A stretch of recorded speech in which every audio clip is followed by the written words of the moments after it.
quando se tentou fazer alguma coisa, um ativismo judicial impediu, por exemplo, a cláusula de barreira, né? E o que se fez também por ativismo judicial, como a fidelidade partidária, como a exigência de expulsão do partido, perda do mandato por mudança de partido, foi decisão judicial, o que é, a meu ver, um absurdo, porque isso não está constando do número clausos que está na Constituição para perda de mandato eletivo. Tanto ruim é a judicialização quanto é ruim a decisão do Supremo ser hoje quase que monocrática.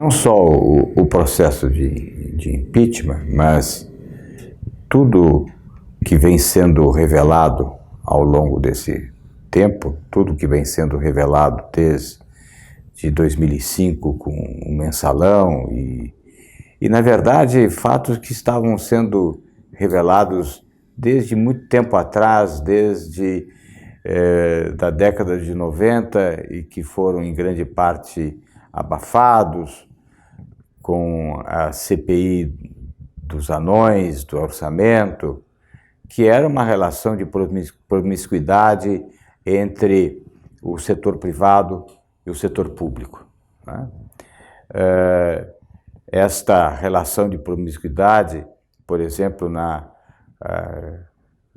nesta convivência entre as emendas parlamentares e as empresas, era extremamente nociva e não teve a reprimenda necessária que, se tivesse ocorrido, teria evitado que o país degringolasse para um nível de corrupção que ocorreu. Nessa oportunidade, alguns parlamentares foram punidos, mas as empresas não foram efetivamente punidas. A Odebrecht era uma das empresas mais envolvidas à época. Me lembro, inclusive, que o seu presidente, Emílio Odebrecht, foi um dos convocados a depor na CPI dos anões do orçamento, e que as empresas se ligavam aos parlamentares que propunham obras a serem realizadas, apresentavam projetos e já tinham percentuais estabelecidos de vantagens e sobrepreços. Isto se transformou numa verdadeira indústria ao longo do tempo, não só no âmbito federal, mas também no âmbito municipal. Esse conluio também se estendeu, evidentemente, para benefícios de doações eleitorais, né?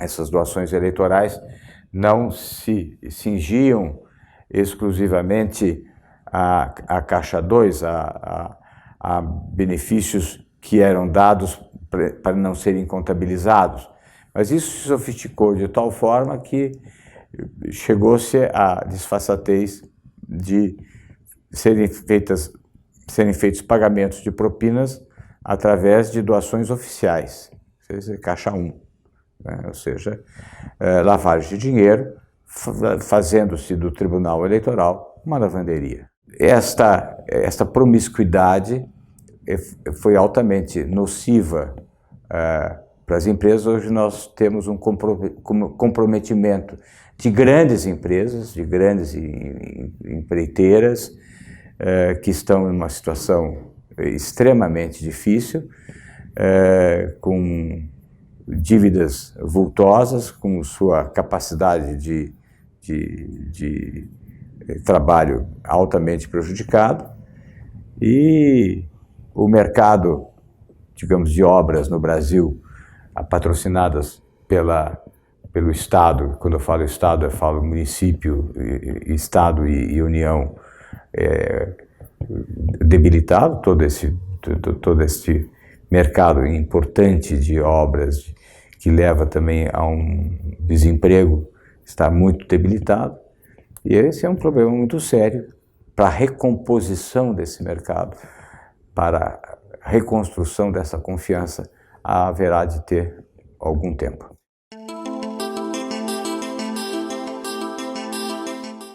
Se eu fui me lembrar da década de 90 e da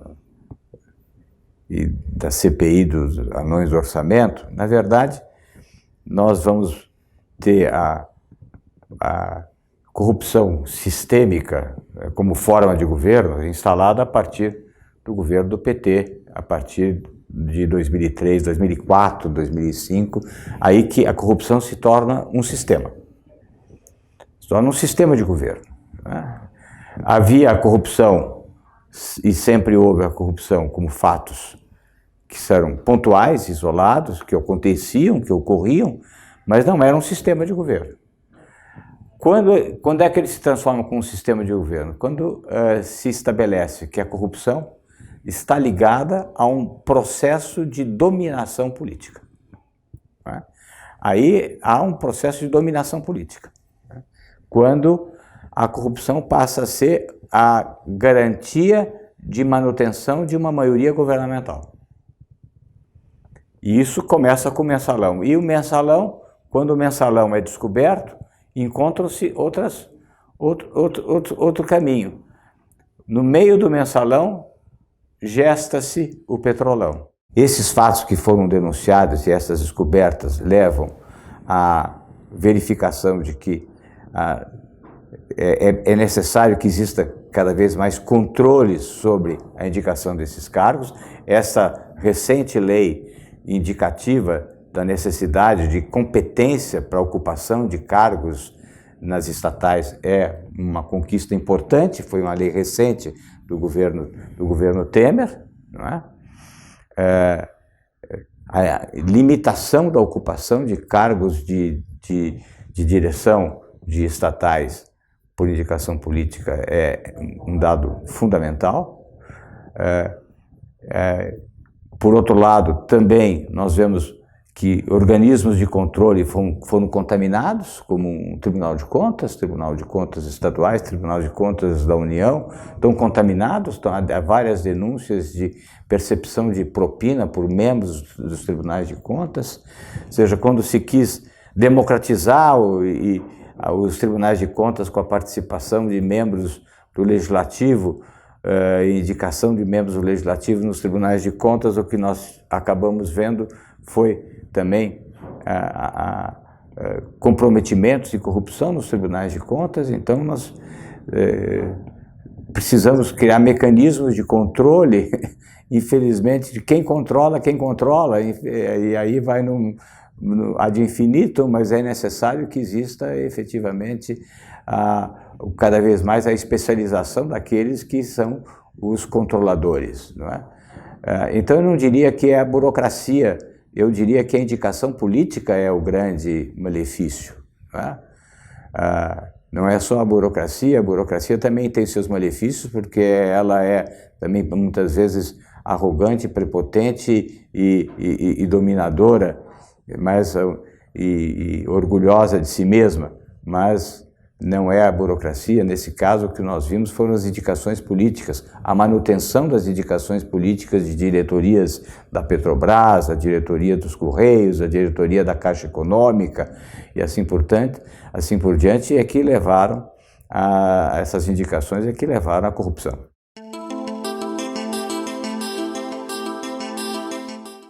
Lógico que são várias as vertentes para consertar o país, né? E uma das vertentes fundamentais é a reforma política, que sempre se falou e nunca nada se fez. Quando se tentou fazer alguma coisa, um ativismo judicial impediu, por exemplo, a cláusula de barreira, né? E o que se fez também por ativismo judicial, como a fidelidade partidária, como a exigência de expulsão do partido, perda do mandato por mudança de partido, foi decisão judicial, o que é, a meu ver, um absurdo, porque isso não está constando do número clausos que está na Constituição para perda de mandato eletivo. Em suma, a reforma política tem que começar por aquilo que dá para fazer esse ano. Não vamos pensar em sistema eleitoral, porque eu acho que não dá para pensar no sistema eleitoral que deva ser realmente feito com cabeça e com reflexão, porque a Constituição exige que a lei eleitoral seja modificada até um ano antes da eleição, quer dizer, a reforma eleitoral deveria ser votada até outubro de 2017, nós temos uma pauta complicada no Congresso Nacional.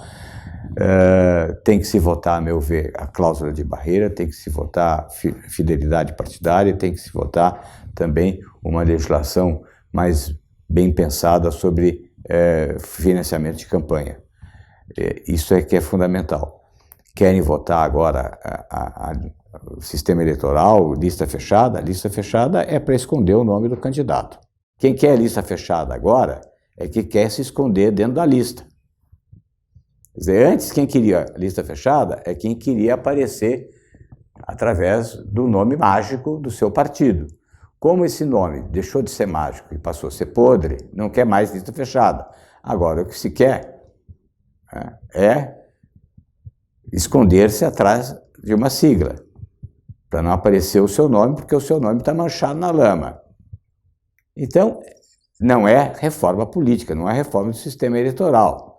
Isso é mandraquismo, isso é malandragem para tentar ganhar a eleição, sabendo que não tem condições pessoais de ganhar a eleição. Então não vamos mexer no sistema eleitoral no meio dessa crise e no meio de um ataque processual penal a grande parte da classe política está sujeita.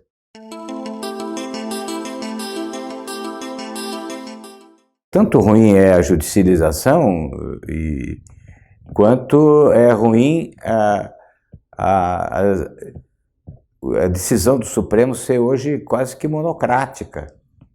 As decisões do Supremo, na sua grande parte, não são decisões colegiadas.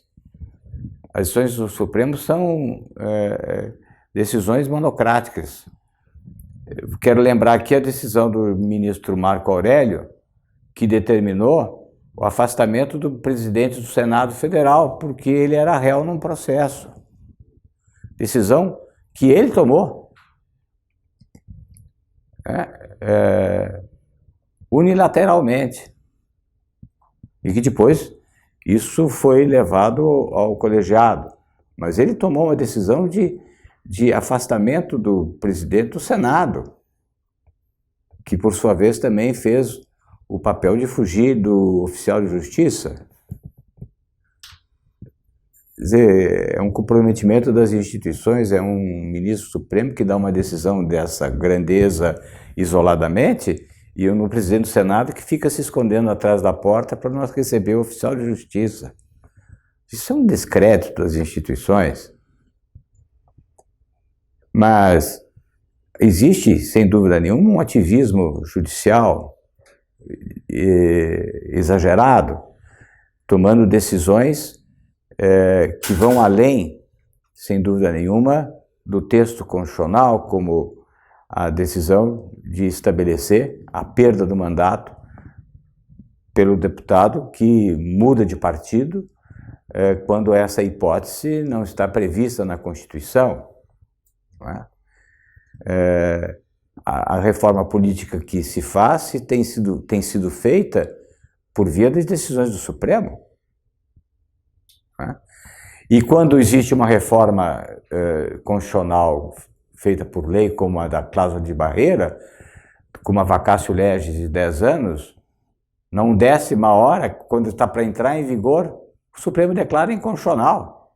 Quando não tinha inconstitucionalidade maior, se declara inconstitucional, com um elevado prejuízo, porque hoje nós temos tantos partidos, quase mais de 30 partidos, por conta de uma declaração de inconstitucionalidade, não desce uma hora.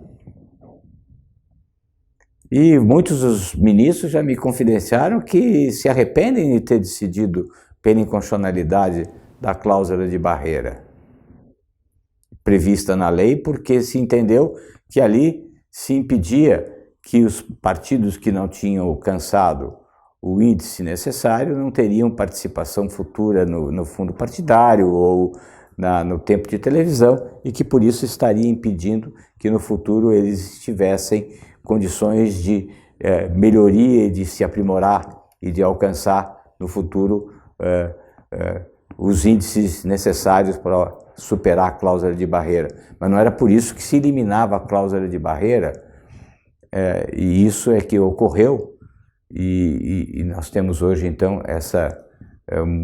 essa multidão, esse número imenso de partidos políticos que se transformam em partidos de aluguel e com alto prejuízo da estrutura política brasileira.